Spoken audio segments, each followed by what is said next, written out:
Pemirsa, hari kedua uji coba ganjil genap arus mudik Lebaran dimulai dari kilometer 47 ruas tol Cikampek hingga gerbang tol Palimanan kilometer 188. Kami hadirkan informasi seputar mudik Lebaran 2022, rindu berat mudik jadi obat. Pemirsa, pergerakan arus mudik Lebaran melalui penerbangan domestik di Bandara Soekarno-Hatta, Tangerang, Banten meningkat hingga 900 lebih penerbangan. Diperkirakan puncak mudik Lebaran di Bandara Soekarno-Hatta terjadi 3 hari jelang Lebaran.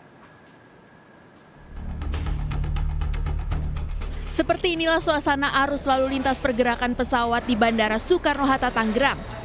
Direktur Utama Airnav Indonesia menyatakan secara nasional penerbangan meningkat sekitar 3.700 penerbangan. Akhir-akhir ini sudah mulai meningkat pergerakannya. Kalau secara nasional itu sekitar 3.600 sampai 3.700, di mana 70%-nya 70% domestik itu sudah, maksud saya domestiknya sudah 70% dari kondisi normal. Prediksi pergerakan pesawat pada angkutan Lebaran tahun 2022 akan terus mengalami kenaikan hingga 3 hari jelang Lebaran atau seiring dimulainya libur cuti bersama.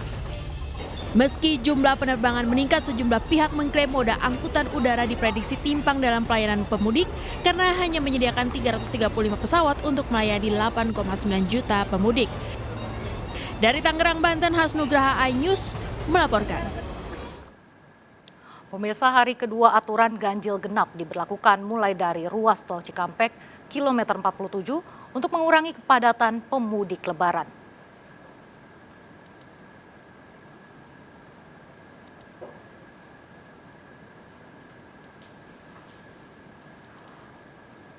Satu persatu kendaraan diperiksa di ruas tol Jakarta Cikampek mulai pukul 11 hingga 13 siang.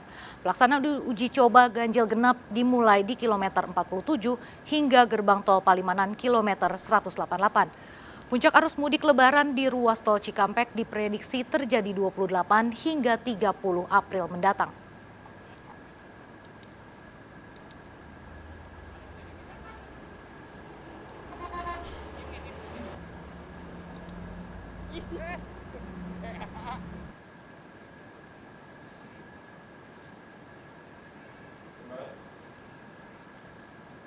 Pemirsa, saat ini berlaku aturan ganjil genap di ruas tol Jakarta Cikampek kilometer 47 hingga gerbang tol Palimanan kilometer 188.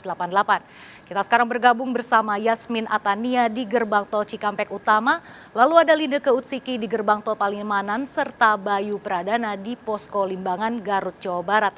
Selamat siang rekan-rekan semua. Ya pemirsa, kita pertama ke Yasmin Atania terlebih dahulu di gerbang tol Cikampek.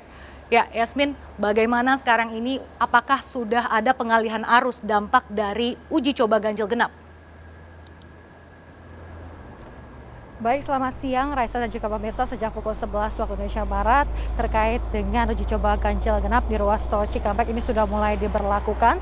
Nantinya diberlakukan hingga pukul 13 waktu Indonesia Barat, dimulai dari kilometer 47 ruas tol Cikampek hingga menuju ke gerbang tol Palimanan kilometer 188.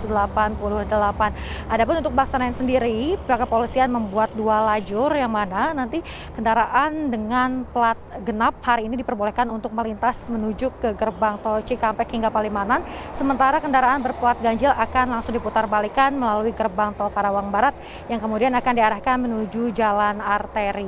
Dan dapat kami sampaikan hingga saat ini situasi arus lalu lintas pun di ruas tol Cikampek terpantau ramai lancar, khususnya di gerbang tol Cikampek Utama kilometer 70 ini tidak terlihat adanya kepadatan atau antrian kendaraan. Dan memang upaya uji coba ganjil genap ini dilakukan untuk mengetahui seberapa efektifkah pelaksanaan pelaksanaan ganjil genap guna mengurai kepadatan para pemudik, terlebih di momen tanggal 28 hingga tanggal 30 April mendatang yang diprediksi menjadi puncak arus mudik.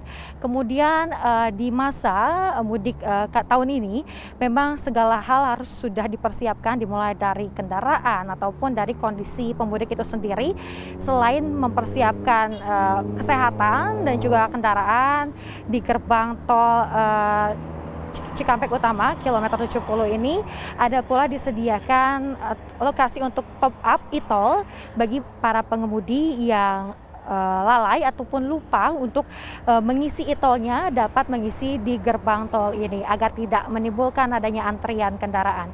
Raisa. Ya, terima kasih Yasmin Atania dari gerbang tol Cikampek Utama. Sekarang kita beralih ke Lineke Utsiki terlebih dahulu di gerbang tol Palimanan. Ya, Lineke, bagaimana situasi di sana dan apa saja himbauan yang bisa diberikan pada para pemudik yang akan melalui jalur tersebut?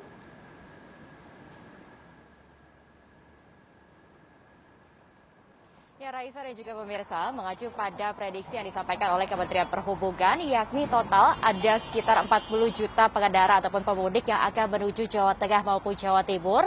Tentunya ada sejumlah hal-hal yang harus diperhatikan ataupun ada imbauan yang disampaikan oleh pihak berwenang.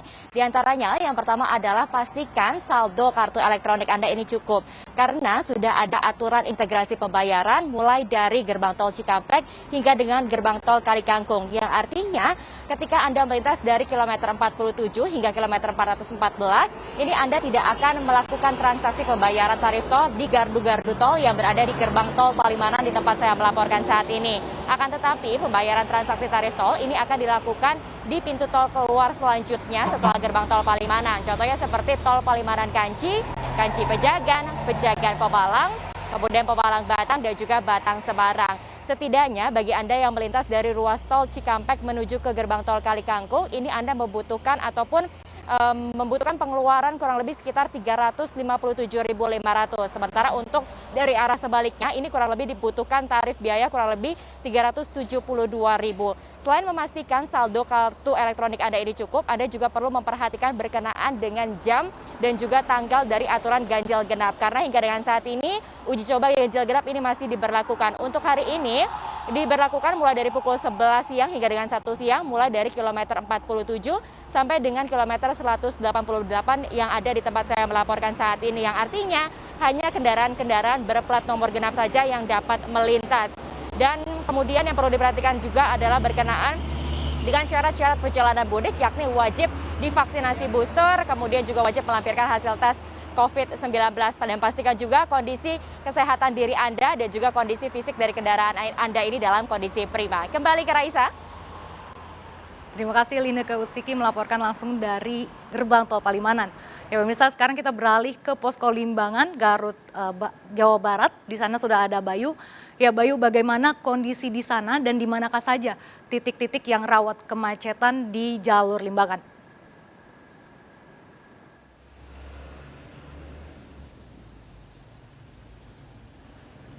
Ya, Raisa Nadia, untuk jalur selatan ini secara umum masih terlihat normal seperti biasanya. Artinya belum ada pantauan yang mencatat adanya kenaikan volume kendaraan secara signifikan. Meskipun ini sudah menginjak sepekan sebelum Idul Fitri tiba. Namun meski demikian, Raisa dan juga pemirsa, sejumlah antisipasi ini sudah dilakukan. Memang ada beberapa titik yang harus Anda catat apabila memang Anda pemirsa merupakan salah satu dari pemudik yang akan melintasi jalur selatan ini.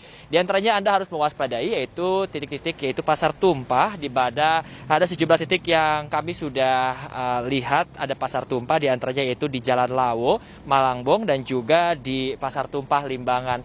Memang ini menjadi salah satu yang harus diantisipasi dikarenakan memang setiap pagi banyaknya aktivitas masyarakat lokal yang hilir mudik untuk menuju ke pasar. Selain pasar, juga persimpangan seperti di persimpangan Malangbong dan juga Penyusuhan yang memang ini juga diprediksi bisa menjadi titik kemacetan di saat kenaikan kendaraan itu volumenya cukup signifikan. Raisa dan juga pemirsa, memang antisipasi demi antisipasi dilakukan, di antaranya di tempat kami melaporkan saat ini yaitu di Limbangan. Ini mengantisipasi nantinya yaitu adanya sistem satu arah yang dimana apabila dibutuhkan atau terjadi kemacetan terutama saat tanggal 28 yang menjadi prediksi adanya puncaknya arus mudik mendatang. Raisa.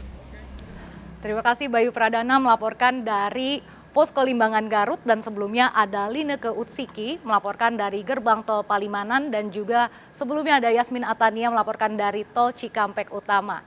Ya, teman-teman terima kasih, selamat bertugas kembali.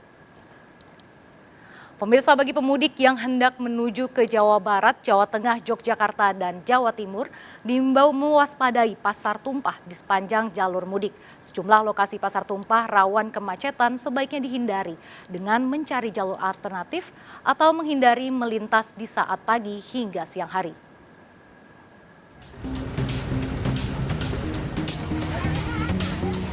Pasar Tumpah Panjalin, Desa Panjalin Kidul, Kecamatan Sumberjaya menjadi salah satu titik rawan macet di Majalengka, Jawa Barat. Pedagang menggelar dagangan hingga ke bahu jalan membuat kendaraan kesulitan untuk melintas. Akibat Pasar Tumpah Panjalin, arus lalu lintas dari Bandung atau Cirebon terhambat. Kepadatan dan kemacetan panjang kendaraan pemudik juga terjadi di jalur Pantura, Arjawinangun, Kabupaten Cirebon, Selasa pagi.